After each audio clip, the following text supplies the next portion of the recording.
Today we're going to talk about Chris Steele, Chris Tyree, and Tavien Feaster, and all that's coming up after the bumper. What do you mean you don't subscribe to my son's YouTube channel?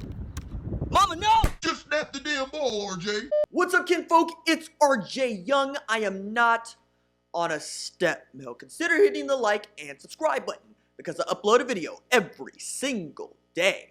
So it's OU related, college football related, sports related. We have a good time. And today, oh man, we have a lot to cover because a lot has happened in the last few days. Now, I want to start with the earliest news, which was Chris Steele has entered the transfer portal. Now, this is big news for a number of reasons. Number one, he was the top-rated recruit that Dan Mullins in Florida landed in the 2019 class and was a 5-star recruit according to Rivals and was a consensus top 50 recruit across the board coming out of St. John Bosco, which means that he was the guy tasked with defending DJ Uwelelele. Sorry, DJ, I keep messing up your name. Who committed to Clemson, top 2020 quarterback, and he was pretty good at it. But thing is, I got to know Chris Steele. I talked with him on Fight Me podcast. You can go listen to that interview. It's very cool. And I asked him a number of questions about, one, committing to USC and then decommitting, figuring out where he wanted to be. Places that he had listed were Oregon, USC, South Carolina, Florida, and of course, Oklahoma. And I think, as I've been saying, one of the reasons that Oklahoma was high on his list is he was close with guys like Buki, all right? This is why I keep telling everybody, you need Buki to succeed. That man's name rings out in California, which is still a place where Oklahoma wants to go in and win. You're talking about guys who look up to him in a very real way, and when Oklahoma puts him in a position to succeed and the defense gets better, I'm going to see the California recruiting start to pick up as well. But getting to Chris Steele, he ended up picking Florida. All right, cool. Good for him. Everybody's excited except maybe folks that really wanted to go elsewhere. Well, some things that happened without getting too deep into it, sexual assault allegations with Jalen Jones, who is a player at Florida. Chris Steele did not like rooming with the guy. He wanted to move out, wasn't moved out quickly enough, went up to Dan Mullins, said, put me in the NCAA transfer portal. I don't want to be here any longer.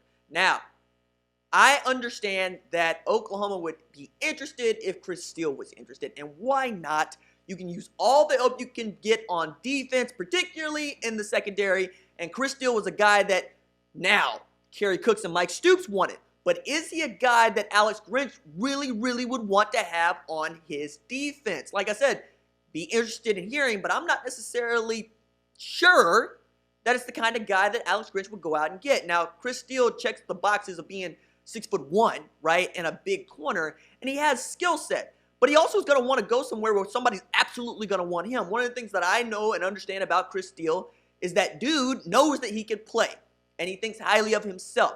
And he's got that cornerback swag that everybody likes. He talks a lot of noise. He gets in people's faces. He will play corner. He will play nickel. He will play safety. He will play wherever you want him to play. This is a guy who matches up very well with a guy like Justin Broyles when we're talking about mouthy and in a good way. I really enjoyed watching him play at the opening final. Now, Oregon, for me, feels like a good bet if he decides that he does want to leave Florida, because being in the transfer portal does not mean you go anywhere, but it also doesn't mean that you're staying put, all right? That said, Oregon's building a world beater. Mario Cristobal has been doing a really great job of being in with guys. He just got Miles Slusher, who's local from Broken Arrow in Oklahoma, and Kayvon Thibodeau last year in the 2019 class. And Kayvon Thibodeau and Chris Steele were talking a little bit more. Both of those dudes seem like they could end up at Oregon. Both of those dudes are from Cali. All right? Now, he hasn't come out with a list. I've reached out to him. If he gets back to me, we'll talk about it. We'll see what happens, right? That said, I think Oklahoma would be wise to reach out to Chris Steele and at the very least gauge his interest, and that includes Alex Grinch. I think that this guy could help you, and I think he could help you right away and give you some added depth to the position where you want depth.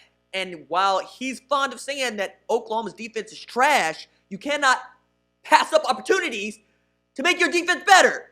And making your defense better today means going to get players. And if you can't get them in the grad transfer, go get dudes in the NCAA transfer portal and go get probably the best cornerback available in Chris Steele because he's unhappy. Now, drawback to that would be there are folks that are going to say Chris Steele has character issues because, one, decommitted from USC. goes to Florida, and then doesn't even make it all the way through his first semester without going, I want out, right? Barely made it through spring ball at Florida, who seemed to be heading in the right direction, and by all accounts was doing pretty good, and you lost Chris Steele. Now, it's also a guy who was very close to Bubba Bolden down at Miami, and he didn't like the way that Bubba Bolden was treated at USC. So how you treat his teammates is going to have a lot to do with how Chris Steele sees you and sees how he's being treated. Like I said, dude has the potential to be a star. Might be the only drawback to him is that he knows he's a star, and you're going to have to rein that in or at least ask him to grow up a little bit more. And I think if you could put him next to a guy like Buki, you're going to be able to establish that. So wait on that. Now, on to Tavien Feaster. Tavien Feaster said, I'm transferred from Clemson. I want out. And he listed 6 schools for which he thought maybe he would want to go. One was Texas, which makes some sense. We'll get into that. One is Alabama. Doesn't make a whole lot of sense. We'll get into that. Another was Oklahoma, and then there's Tech, Mississippi State, and East Carolina. I really think this is about OU and Texas because he would be welcome at Oklahoma because there isn't a guy at OU that fits what Feaster does well. He was the #1 all-purpose back 2016 class. He'd be a grad transfer wherever he goes. He'd be eligible right away.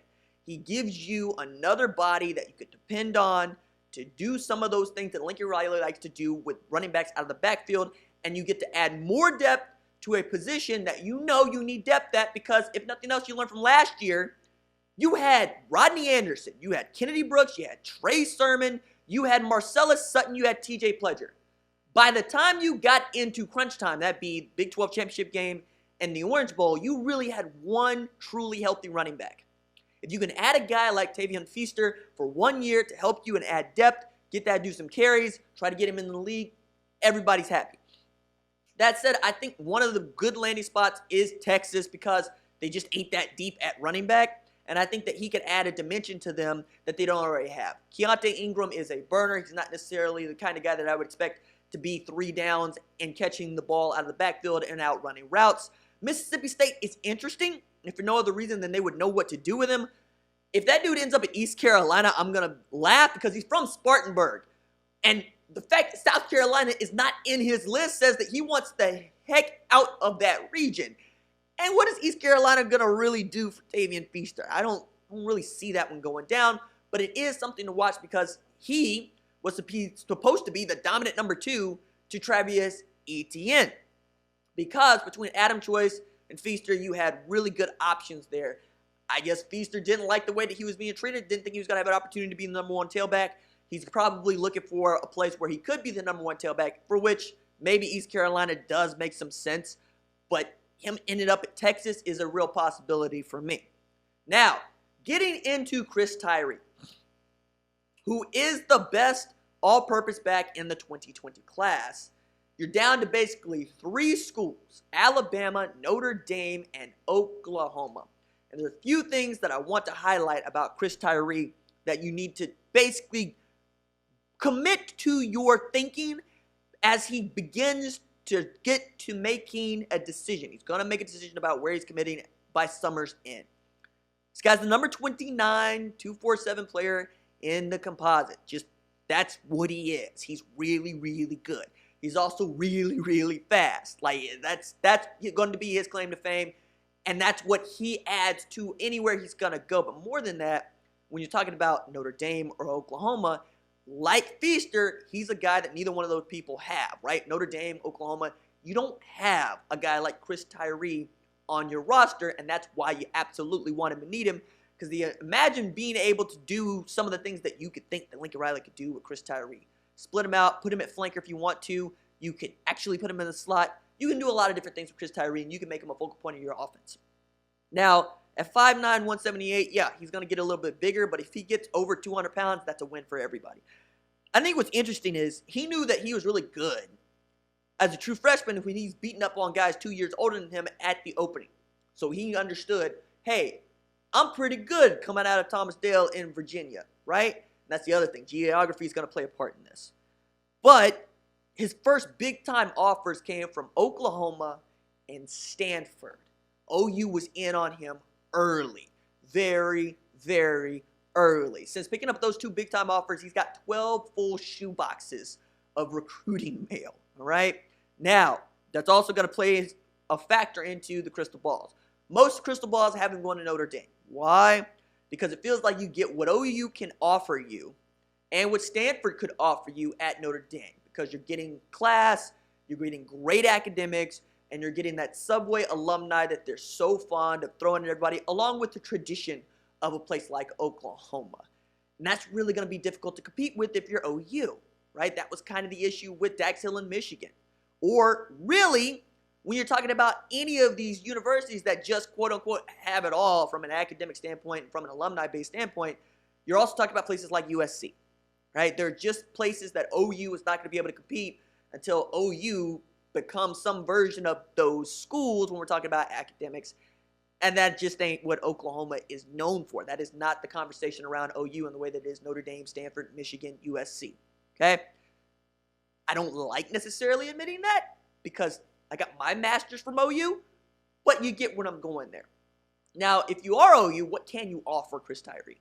You can offer an opportunity to play alongside Jace McClellan and join a really good 2020 class, and you're going to have Spencer Rattler in tow. You're also going to find somebody to join this 2020 class along with you, a quarterback that you can trust. You're going to have these dominant wide receivers on the outside who are going to help you, and you got Alex Grinch building out a defense.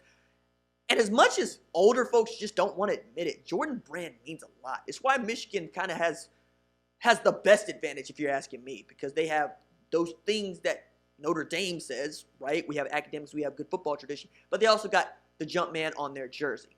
So you're really pitching Lincoln Riley, you're pitching jump man, and you're really selling out for that spring game official visit where he got his head turned, and he's really thinking about it. But him being at Virginia, coming out of Virginia, being closer to South Bend, Indiana than Oklahoma, it's going to be a really big stretch, all right, because geography matters here.